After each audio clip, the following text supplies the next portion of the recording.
Hello, everyone, and welcome back to another episode of the H Town Heel Show. We got Heel here and me here as well. Hope everyone had a very happy holidays.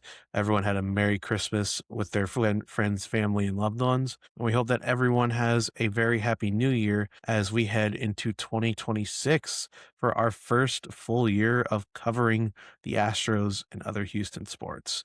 And not much has gone on since the last time we spoke with each other.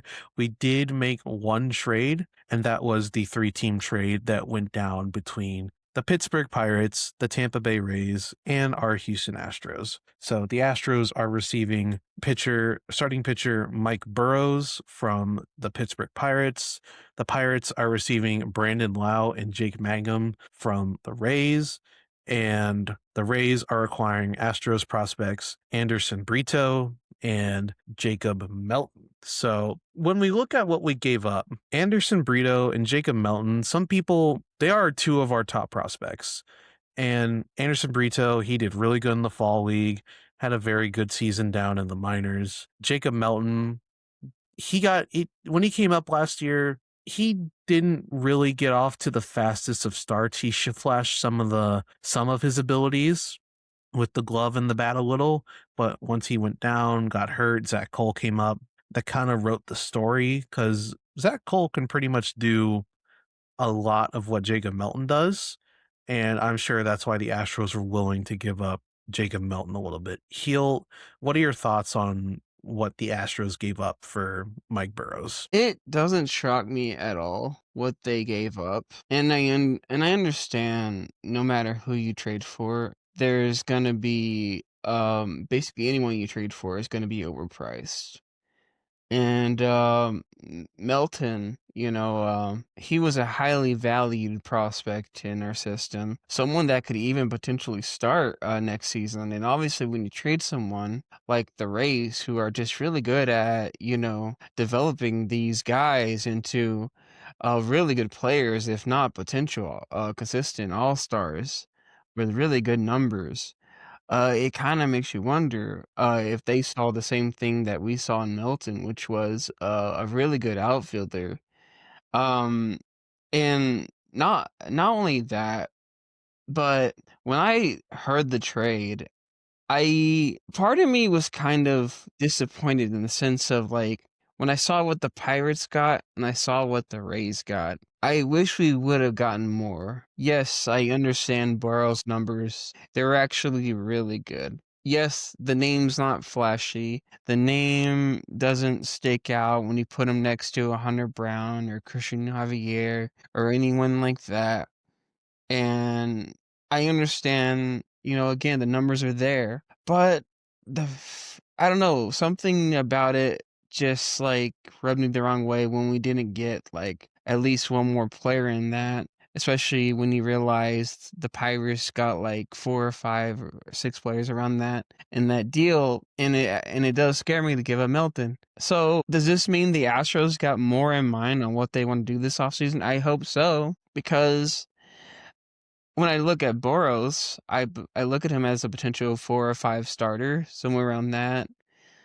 Um, and that's great, but I hope this isn't the only thing we do. But um, I just hope there's more for us out there this offseason. I don't want this to be the only move we do. And in my opinion, we can be happy about this, and that's great, and hope Boros is as, advertised, because if he pans out to be exactly how his numbers say, or even better, so we all know how the Astros are at developing pitching, then this is great. But, at the same time, you want to do more, and if we don't do more, then I'm sorry. Call me whatever you want. I'm gonna leave this offseason disappointed. Same, definitely same. I mean, I like the trade overall. When I was watching like Chandler Rome and like some other people talking about this trade, some other executives told him that they love this trade for Houston. Yes, you would have liked to have gotten another player at least because, Anderson Brito, Jacob Melton, they're pretty good prospects, pretty highly touted prospects. But like you said, if Mike Burrows performs as advertised and he turns into that very rock solid 3-4 starter, and I've been watching some highlights on him. His changeup is like rated up in the top. He's like top 6 on like Baseball Savant. Like Tarek Skubal is up there as well, and his changeup really is really good. And Dana Brown already said that the pitching lab wants to add a 2-seamer to his mix to help him against righties. And he's really young. The Astros, he's 26 years old. He's already had Tommy John surgery, so that's a plus already health wise for him heading into next year. What was it? He has 6 years of control. Like he's not going to be free agent eligible till like 2031, 2030. And I'm like, who knows where we'll all be by then. Yeah. Um, like I said, I really like Mike Burrows. I think he's going to be a fine addition to this rotation, but the Astros are still lacking that true number 2 starter. And like you said, if we go into next season not having that like solidified veteran number 2 starter, then I wouldn't really know what to do, because right now what the Astros have is options. They have a lot of options. They have Javier, McCullers, Weiss, Colton Gordon, JP France, AJ Blubaugh. Miguel Uwala, who's on the 40-man now, who could have a chance to get some major league time this year. And there's going to be injuries, so of course a lot of these guys are probably going to get spot starts here or there. But like I said, I feel like there needs to be at least one more starter added to this rotation to kind of get the little worries from me, because you're still having to replace a guy in Framber Valdez who's very consistent, throws 180 plus innings, is super durable. You need another guy. And, there's still some free agents out there. The Astros have around 20 to 25 million to spend before they hit the luxury tax, which I know they don't want to hit. So maybe another trade, maybe a signing. I would love maybe a Lucas Giolito type guy to go to the number 2 spot, but who knows? The Astros have not been very active on the free agent market at all. So we will see what happens regarding that. Anything else from you? Yeah, and you hear the names that are available from the Astros on the trade market. And granted, obviously we're not there. We don't know what they are asking for in return for, a Walker, Paredes, and etc. for whoever else is on the trade market. Um However, I just heard today that, there are teams calling in on Paredes. Um And there are also some affordable starting pitchers free agents on the market. So I don't really know what the Astros plan is. Um but there are a lot of pitching options. Like I even hear that Kota Takahashi is actually possibly gonna get posted, and there are probably gonna be teams that aren't so hyped on him because his numbers aren't that fantastic coming over in the MPB. But like I said, the Astros are really good at fixing pitchers. Maybe he's a guy you spend some international money on to get here from Japan, and you take a gamble on. And plus, it's not just because of Otani and other Japanese players, but you see how big baseball is just in Japan in general. I'm actually, the more I think about it, I'm surprised the Astros haven't taken their chance on the Japanese market, and especially on the pitching side. And he's one guy that if he gets posted, I would be surprised that they don't tackle that market. Now, I also understand that the free agents that are out there are really, really good. So when it comes to names that are Walker and Paredes, there's a chance that teams might not harp on them, and we won't know who actually gets traded, or maybe they both stay probably until January, somewhere to mid to late January, because that's when teams finally get desperate and they make a move and say, you know what, maybe we do need to make this move, because after a Bregman is gone, I mean, what else do you do? I guess ask for Arenado, but what if Arenado doesn't want to go to your team? Then you call him for Paredes. Now that Pete's gone, what other first baseman options do you have on the market? I mean, there's like some cheap ones. Ryan O'Hearn's gone too. Yeah, Went to there's the some cheap. Pirates. Yeah, there's some cheap options, but after they're gone, I guess you can go to Walker. and and get them. So maybe it's more like I guess like a waiting game for the Astros, and maybe that's what we as fans got to do too. We just have to be really, really patient. But it is worrisome that we're not really making that moves, and you're hearing all these teams that are into it, and granted, there is some teams like the Reds and all that, but but at the end of the day, the Reds still made the playoffs, and we didn't. Regardless of what happened last season, we still did not make the playoffs.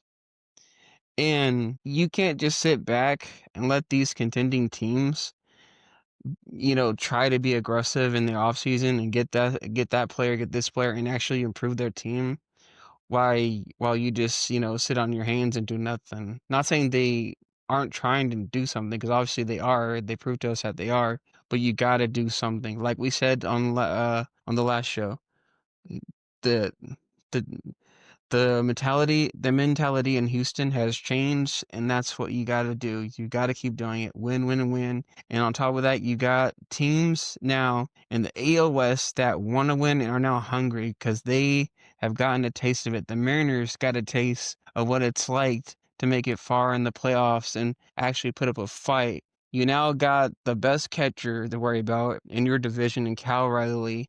You now got Nick Kurtz in your division, who's one of the best first basemen, and you got to worry about him. In the Athletics on the offensive The A's are side, going to be a fun team. They yeah, got a lot of young talent over there. yeah, you gotta fight those guys, and then on top of that, you got the Rangers. We can laugh at them all we want. Their offense was bad, but their pitching is, man, it's top tier. They are one of the best pitching teams last year, and you gotta find a way to match them pitcher per pitcher, because like literally you have a competitive division. Sorry, Angels, you're not in this.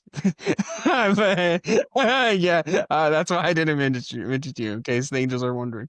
But yeah, besides the Angels, every team is pretty much competitive to some degree, and you got to match those teams, just pitch for pitch and game per game.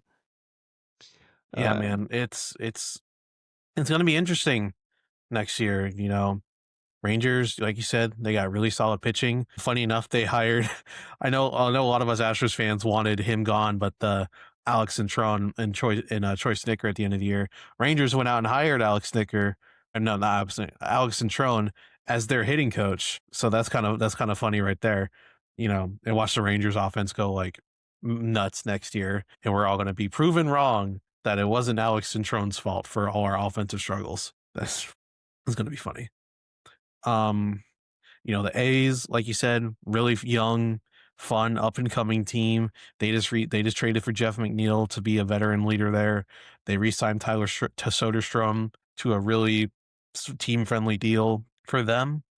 And for us, we're still at the top, even with all the injuries we had last year, because we only missed it by one game. Yeah, we still didn't make it, and that's not acceptable, but to us fans. But once we're healthy, we gotta hit the ground running. And for me, solidifying this pitching rotation should still be at the top of Dana Brown and Jim Crane's list, because pitching, as much as important as the offense is, pitching is just as important, if not more important. And going into the season with Christian Javier as your number 2 starter, I don't know how Sorry. confident I feel.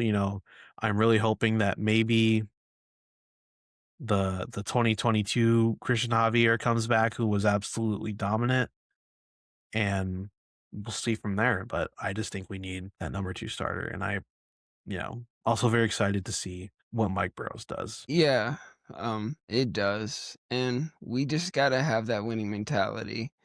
And I think we all can agree that Altuve should play second. Yeah, Like, I agree.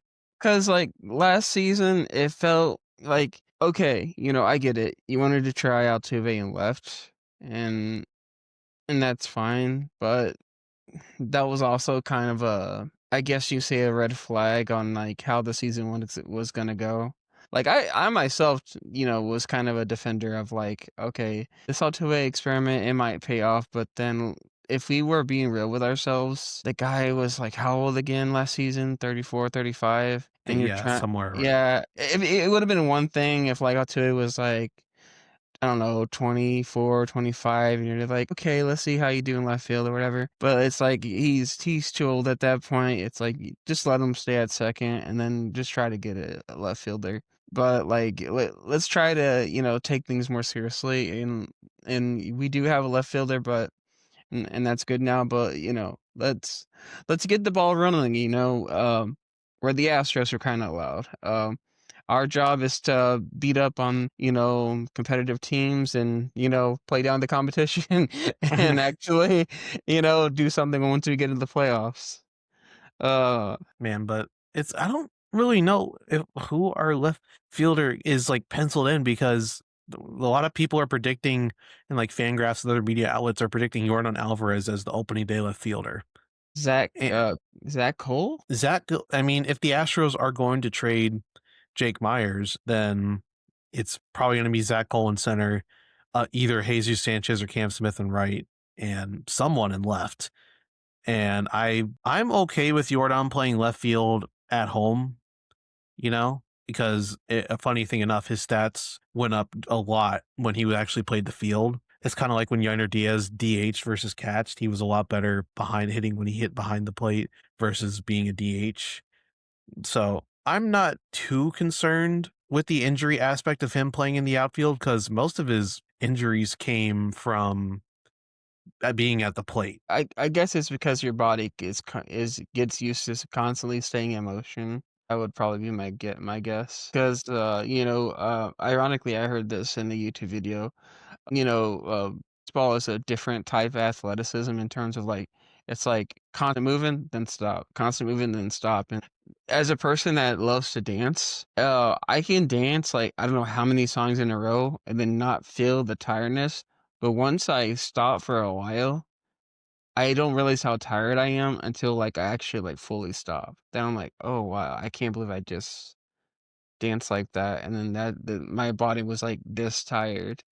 And not even a lot of people, probably even some baseball fans, don't even realize how tired where your body can get once you actually like block it out of your mind. Like, holy cow, I just got out of like that athletic event, and you know, and like, cause like the brain in that moment is programmed to just win, do what it takes to win, and then when you actually gotta relax it and just like turn that off, it's tiring. That's really the best way I can put that.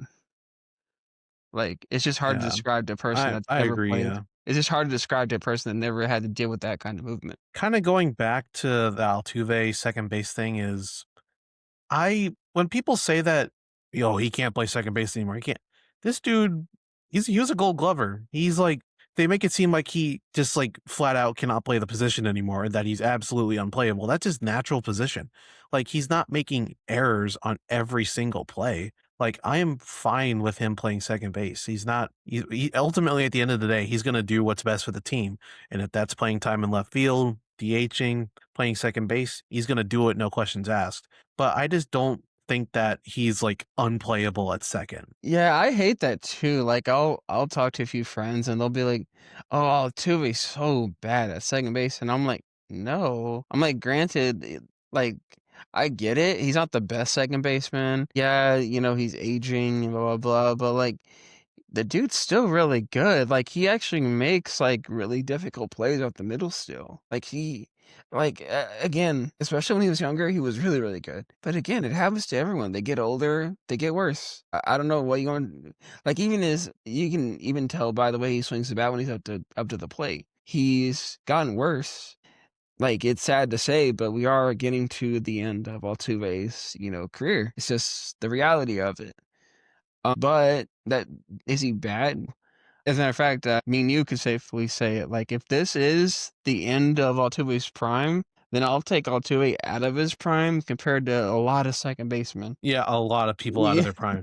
I yeah, mean, last year, I mean, if he's gonna go out there, give you 20 plus homers, play maybe slightly below league average defense, and he's fine. It's that I'll take that any day of the week at second base. That's better than what you're going to get on the free agent market or trying to develop a new second baseman right away. Yeah, and at second base, like, he has still a lot of power, really decent, if not, like, really solid contact. Uh More power than some people want to admit.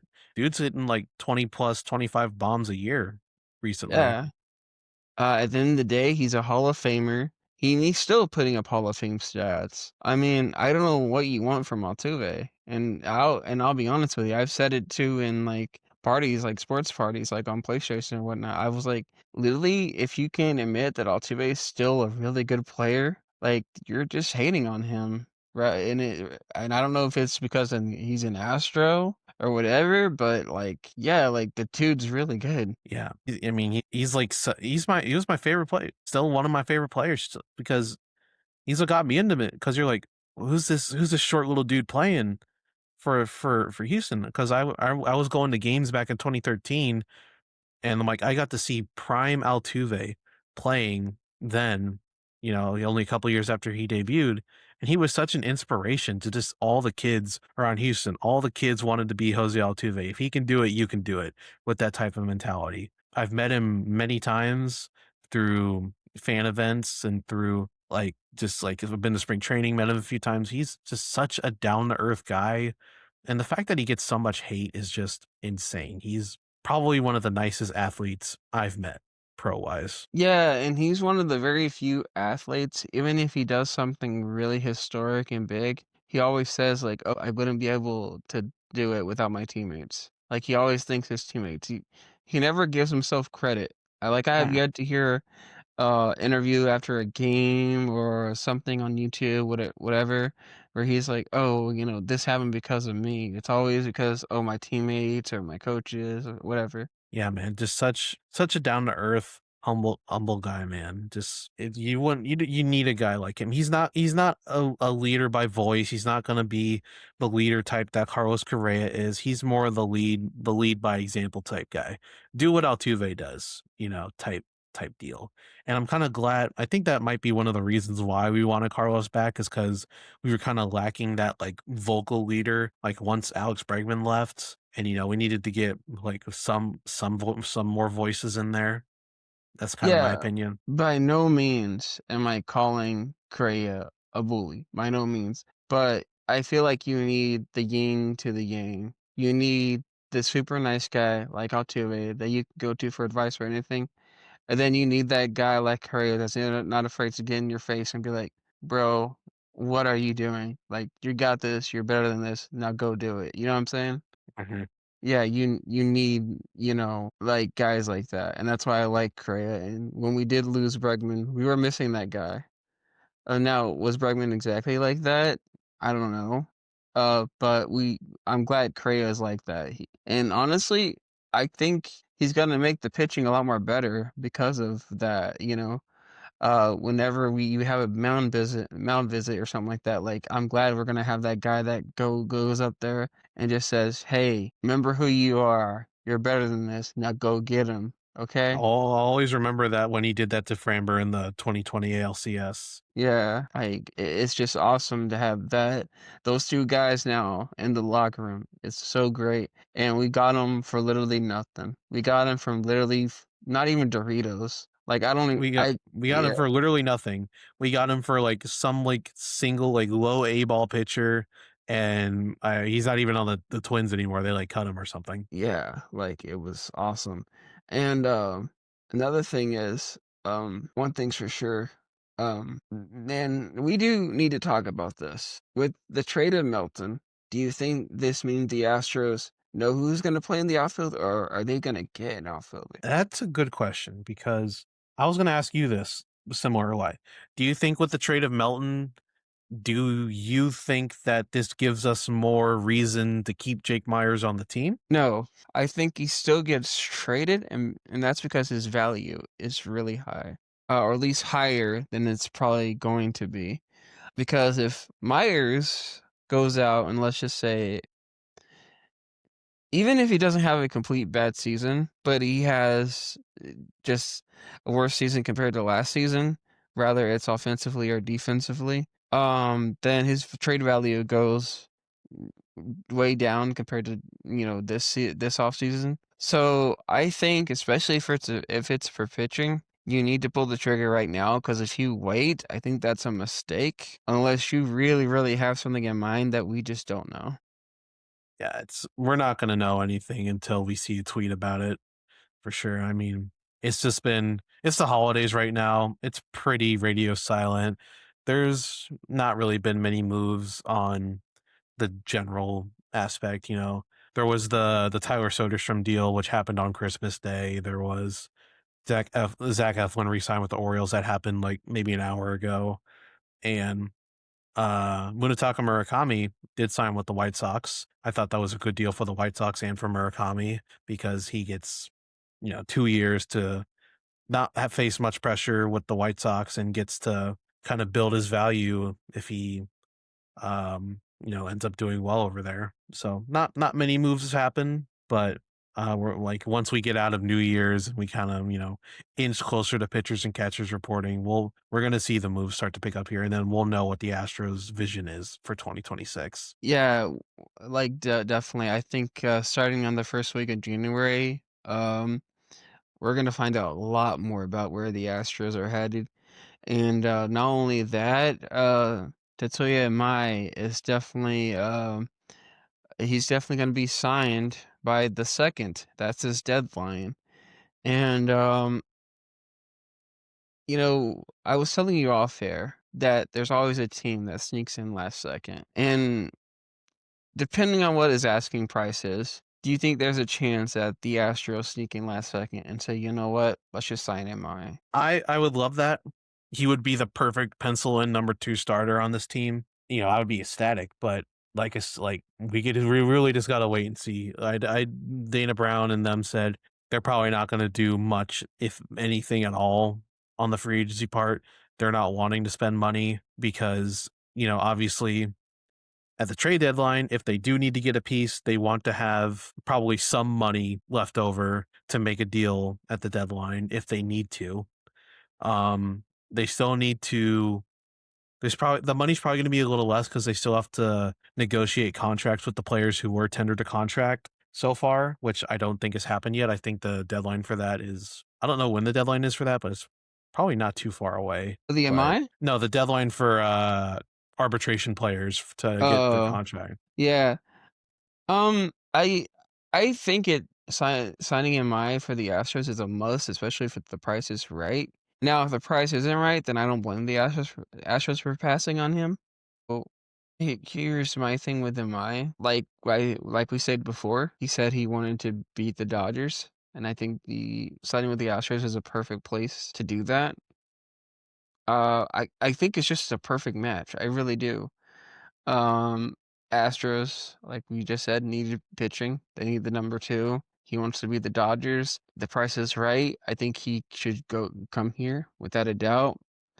Also, I think Dana Brown would make a mistake if he at least did not confirm that he was in talks with MI, or at least the Astros organization in general did not at least give it a try to talk to MI and see what his thoughts were on coming to Houston. Because if he says, like, okay, I'm willing to talk a contract with you guys, then we got something brewing. And I think, again, him not coming here would be a big missed opportunity. And plus, it's not like we don't got Japanese history. I mean, granted, not the best. Uh, we got Cosmo Zooey. That's pretty much the biggest one we ever had. But You say Kikuchi, we had Yusei Kikuchi for half a oh season. yeah. We did, we did.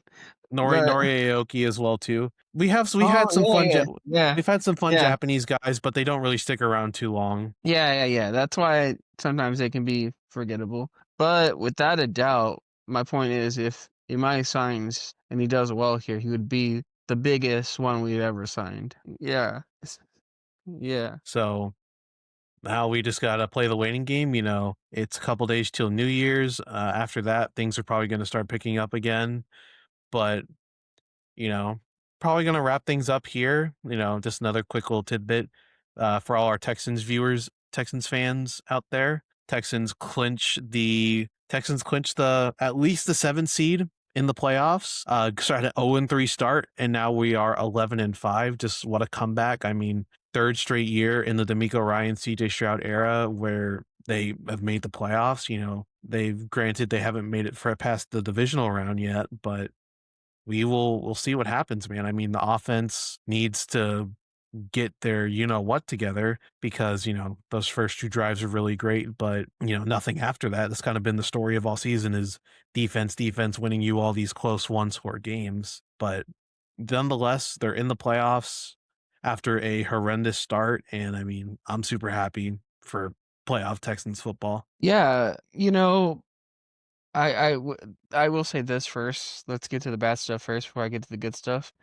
Um, Please, let's get a different offensive coordinator for Yeah, next year. no matter what happens, Yeah. unless they just absolutely go off in the playoffs, I don't see a real much of a future with Nick Haley. I really don't. Yeah, I just want to get that out of the way, because I want to start the playoffs with positive energy. But other than that, I love D'Amico Ryans as our head coach. I love his energy. I don't know about you, Noah, but I really, really love and it doesn't matter what sport it is. It can be soccer, it can be baseball, it can be football, any sport. I love it when the head coach looks like he's a fan himself and he's enjoying himself watching every game. D'Amico seems like he's that guy. Like he just gets hyped for every first down, every big play, and I love that about D'Amico. Another thing is that you know oh my god, our defense is just brilliant. Um, it's literally just superstar after superstar after superstar. And I was telling one of my friends, this Texans team is giving me 2016 Broncos energy, but with a better offense. Mhm. So that tells me this team could win the Super Bowl, but it's largely going to depend on the offense. And It's gonna depend on them. yeah, if this team can somehow and you can't use the Chiefs as an excuse. We don't have to go through them anymore because it's usually them that ends up beating us when it comes to the divisional round. If this team can somehow, just pull out a good offensive performance, a lot of the times, or not even every time, just in general, we're looking at a team that can possibly give us our first ever Super Bowl. And for that, I'm actually excited for the playoffs, and I don't get to say that often as a Mhm. Texans fan. Because Danielle Hunter and Will Anderson are gonna eat QBs alive, and that D line in general is gonna eat up O lines up for breakfast. Petrie is amazing, and Derek Stingley too. They are gonna eat up wide receivers like it's no big deal. And I have just like this whole defense. I can brag about it all day. They are just amazing, and I cannot wait to see what they do in the playoffs. And I would love to see how they match up 1v1 against that Broncos defense in 2016. And Stroud in this offense, it all relies on them. If we win the Super Bowl or not, it's all going to be up to them. Yeah. I mean, the offense, they got to do enough to win. The defense will do its job. Yeah, they did have a little bit of a sputter against against the Cardinals and that trap game versus the Raiders. You still won those games, but it's just dogs. As D'Amico Ryans would say, that you got dogs on that defense. As in my opinion, the leader on that defense is Aziz Al-Shire. He is so passionate. Yeah, people hate him. Some people love to call him a dirty player, but and when people saw that he was nominated for Walter Payton Man of the Year, they went kind of crazy because if you remember last year, he had that hit on Trevor Lawrence that took him out for a couple games, and I love the guy, and Kamari Lassiter, we got a lot of flack for that pick because, oh, why did you trade up for Cooper DeJean or why did you get Kool-Aid McKinstry? Kamari Lassiter is better than both of them. He is so good at the second corner spot. He complements Derek Stingley so well. And there was a play in the San Diego game where he went down with an injury. I thought he was done. I thought his ACL was torn, but he got off. He jogged off the field, and D'Amico Ryan's said to the media after the game that Kamari said, "There's no way in hell you're taking me out of this game. I'm going to play in this game." And I just love that about these Texans players is that when they go down, if they can find a way to play, they're going to play. And that's I can't say enough about this Texans defense and culture right now. Offense, you got to step it up a little bit. And that's another thing. Like any type of, and this goes for like both baseball and football. Um, it doesn't matter if your ace is out there or if you have a monster defense like this, they're gonna have hiccups. And that's why Texans fans like me and you and others, we're begging for this offense to just like show up, every single game like that defense has, because we understand like the defense is gonna have games that, um where eventually they're going to let an offense score 20, 25 points eventually, maybe even 30, but no more than that because I this don't think defense they've is allowed 30. I don't think they've allowed 30 points this year, other than maybe the Seahawks game. I don't know what the final score in that game yeah. was. Point is, no matter how good you are, you're never going to have a perfect season. There's always going to have be that one game where you're just like, man, like if we just had that one game. But in this, if the offense can just respond back every time the defense gives up a touchdown, field goal, whatever the case may be. In football, you have that opportunity, and granted, in baseball, you have it too. But like in this case, we're talking about football, and that's all the offense needs to do is just help the defense by keep on responding. And this defense is good enough that eventually they'll catch fire and they will just shut down the defense. And I get it. There's the playoffs are the playoffs for a reason. You're gonna have teams that where you might get eliminated, and that's fine. But all we're hoping for is like basically, I just hope you make it past the divisional round. That's my goal for this year, and then for next year we'll fix the O line because no one's gonna say Stroud's a bad quarterback. He's not. But I will say Strauss needs to work better on his decision making because, like, I do think the O line makes him panic a lot. Yeah, he I will looks say that. flustered out there sometimes. Yeah. And also let's not forget, I think this whole season, and we won't get back to next season, Tank Dell is injured. Mm-hmm. Yeah, and we do still got some guys on the injured list. Just make it past the divisional round. And even if you make it to the Super Bowl and lose, obviously we'll be disappointed. But the fact that you can say that you were injured and the offense was not really that great, at least you're giving us a lot of hope. And all we got to do is improve the offense. And from there on out, my God, the fact that we'll be able to say this is a Super Bowl contending team, and technically they are right now. Because like I said, I would argue this is better than that Broncos team that did win the Super Bowl. That going forward, that momentum would be amazing. Yeah, I think the AFC is wide open this year. The Chiefs, you don't got no more of the Chiefs. I mean, the Texans have handled their business versus the Bills.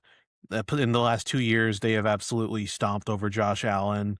They've stomped over Justin Herbert. I think if the Texans finish with the 5th seed, they're likely going to be playing the Steelers or the Ravens, potentially, if that's how the seeding works out. And the Steelers just lost to the Browns, the 3 and whatever Browns. Yeah.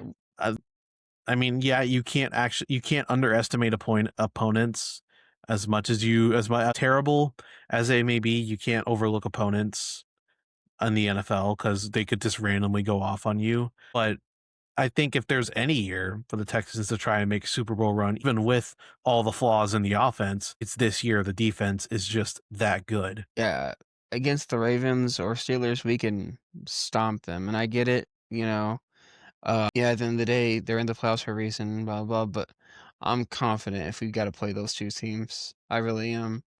Again, this Texans team, is amazing, and I have all the faith in the world for them. That's just talking about football in general. The Super Bowl in general is wide open. There are so many teams that could win it this season. And my worst fear, though, is like it could go back to the Patriots. The The pa Patriot they could, man, they could, but if you look at the Patriots schedule this year, it was a cakewalk for them. It really was. I mean, of course, next year there's gonna be, and I mean, I gotta give them credit. They handled business against those teams, which, and if you're a good team, you do handle business against bad teams. But if you're what was I gonna say? I lost my train of thought. But if you're out there competing for a spot like that, then you don't, you gotta do what you gotta do. And, a lot of the Texans' losses this year against like good teams, they were one score losses. They came down to the absolute wire. They've been in every game they've played this season. And the Texans figured out how to win those one score games. And now they've won 8 straight. They figured out something out, and now they're on a roll, even with all the flaws in the offense. Oh yeah, granted it's a tad bit off track, but not really. My friend got super hyped for the Bears and making the playoffs and all that. I'm like, your schedule's a cakewalk. I'm like, and yeah, I'm like, it's gonna be real different. Trust me, I know, because CJ Stroud, when we had a weak schedule when we first drafted him, I'm like, oh, he destroyed teams. He threw for 4,000 yards, and now that he's seeing like real teams are like that, he's trying to figure it out, and sometimes he does, sometimes he doesn't. So trust me. Yeah. I'd Caleb's love to get yeah, go ahead. I'd love to get the number 1 seed, but the Jaguars, of as soon as we start getting hot, the Jaguars also got hot. They also are on a big winning streak. Trevor Lawrence is starting to look like the real deal finally. They got Liam Cohen over there. Everything's running smoothly. So, if the fact that it's a Super Bowl, that the two like the Super Bowl teams could be one of the teams from the AFC South, when no one thought that division was even going to be competitive at all. Yeah, I would love to see like the placement because it would be like a really ironic or sorry, really coincidental thing if somehow if it's possible if like the Jaguars and Texans could be like the championship game. Like, where yeah, that would be funny. Yeah. I mean, we're heading up on 50 minutes. We're probably going to wrap things up here. So, just talking about Astros, Mike Burrows trade, Texans, they're doing great. Even the Rockets. Rockets have been on a couple wins recently, and yeah. So thank you guys for listening. We hope everyone here has a happy new year. And go Stros, go Texans, go Rockets. Y'all have a great night. H Town Heel Show signing off. See you guys.